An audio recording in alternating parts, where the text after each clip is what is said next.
पर मैं वेखदा जिहड़े ब्राउन कलर के लोग ने ना, आपां लोग जिन्हां नूं खरीदिया गया आर्थिक मंदी का फायदा उठा के, बच्चों की फीस के लालच दे के, ये बहुत वड्डी अकृत घणता है जिहड़े विके ने। कोई गिला करे, गुस्सा करे, किसी के गिट्टे वजे जां सिर विच वजे, मैनूं इहदे नाल लैणा देना नहीं, पर दरगाह 'च इहदा लेखा होना है। नहीं जी, वही पैसों ते थोड़ा विके, आंदे साडे ते दुख कटदे ने जीसस क्राइस्ट। अच्छा, जिदन वो आप सलीब ते चढ़े सी, बाइबल दी ओल्ड टैस्टामेंट पढ़िओ, उहदे च की लिखिआ है, O Lord please take this cup of suffering away from me. वो तो आप दर्द विच ने, जे नहीं है तो कह दिओ बाइबल झूठी है। बड़ी छेती वो एक धारा जी लवाउण पैंदी, जी साडे धर्म खिलाफ बोलिया 295 लाओगे, किवें लवाओगे? तुहाडे ते आपदे ग्रंथ च लिखिआ, जिदन लवाओगे उदन यार होनी नाल ही बाइबल लैके जाणगे भी इहदे ते भी लाओ। हुण इहदे च लिखिआ, इतिहास कोलों ते बनाया नहीं मैं तौहीन नहीं करदा जीसस क्राइस्ट दी, पर शायद तुसीं बहुत वार ये सुनिया होवे, ये पादरी कुछ ना बहुत विगड़े ने, साडे गुरुआं नूं शैतान आंदे ने, प्रसाद नूं शैतान दी खुराक आंदे ने, और कन्वर्ट जिन्हां नूं कोई परमेश्वर नहीं है इतना पवित्र कि जो व्यभिचार को अपनी आंखों से देखता तक नहीं। लेकिन आज व्यभिचार तो लोगों में उनको कहानियां सुना सुना के बताया जाता है। जीसस क्राइस्ट ने मैरिज नहीं की, उसका कोई रिलेशनशिप नहीं थी। यहोवा परमेश्वर कहता, ये जो पाप से पैदा हुए हैं ये यहोवा की सभा में ना आने पाए, वरन 10 पीढ़ी तक। अगर मैं आपको पूछूं आपके परदादा का नाम क्या, तो आपको मालूम नहीं होगा। 90% लोगों को, 90 के ज्यादा लोगों को मालूम नहीं होगा। लेकिन कहता 10 पीढ़ियां, परदादा का 10 पीढ़ियों तक कहते हैं मेरी सभा में ना आने पाए, क्योंकि ये पाप से पैदा हूं। इतना पवित्र परमेश्वर था वो। वचन कहता है कि यहोवा परमेश्वर पाप को अपनी आंखों से भी देखता नहीं है। मालूम आपको, देखता भी नहीं, इतना पवित्र है वो। इसीलिए वचन कहता है कि जब जीसस क्राइस्ट क्रूस के ऊपर थे तो बहुत लोग बोलते हैं कि जीसस क्राइस्ट ने एक दिन पहले कहा, पिता ये हो सकता है कटोरा टल जाए। बड़े मूर्ख ऐसे हैं जो पिछले साल 2 साल पहले बोलते थे कि परमेश्वर ने कहा था कि तू मैनू क्यों छड़ देता। उनको पता ही नहीं बाइबल क्या कहती है, उनको मालूम ही नहीं वचन में क्या लिखा है। वचन में लिखा है कि जब परमेश्वर ने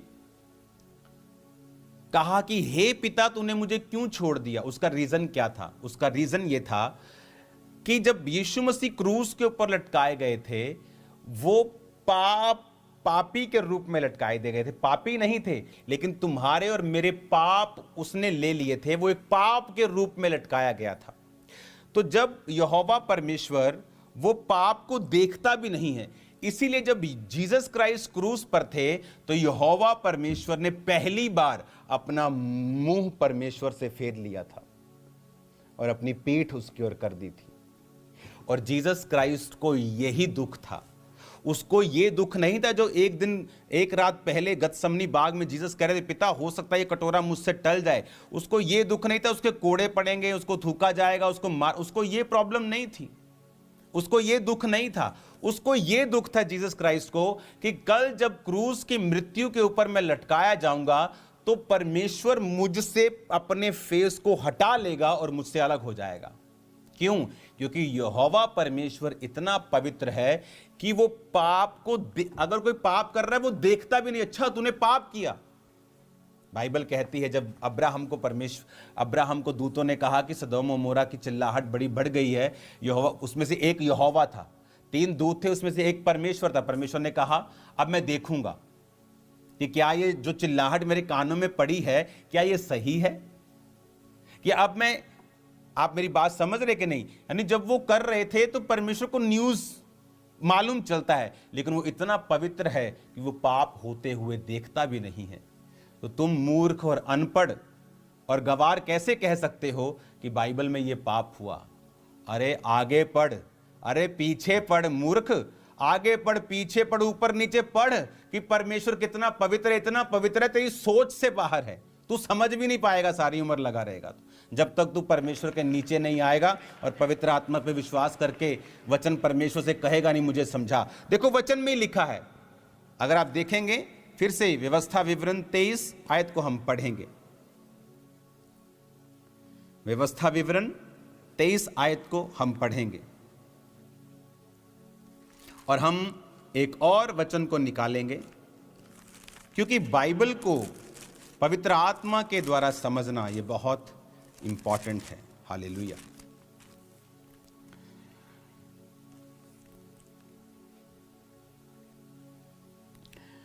उत्पत्ति 19 उसकी 36 आयत में लिखा है, इस प्रकार से लूत की दोनों बेटियां उसके पिता से गर्भवती हुई, एक पुत्र जनी, बड़ी पुत्र जनी उसका नाम मुआब रखा, वह मुआब नामक जाति का मूल पिता हुआ।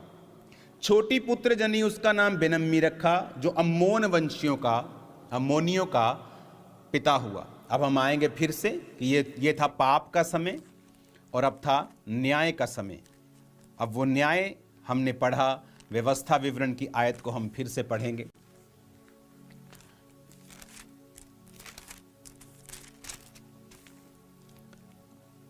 कोई अमोनी और मुआबी, ये कौन अमोनी मुआबी? वही पाप के द्वारा पैदा हुए बच्चे। यहोवा पिता ने कहा मुआबी और अम्मोनी मेरी सभा में भी ना आए कभी। वो इतना नफरत करता है पाप से। आज दुनिया अपने आप को ऊपर से चेंज कर लेती है, मैं मीट नहीं खाता हूं, मैं धर्मी हूं। लेकिन तुमने मार कुटाई करना नहीं छोड़ा, विरोध करना नहीं छोड़ा, गुस्सा, वैर, विरोध, तलवारों को चलाना तुमने नहीं छोड़ा, और तुम कहते हो मैं धर्मी हूं।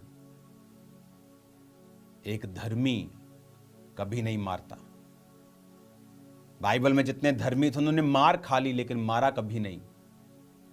और वचन क्या कहता है?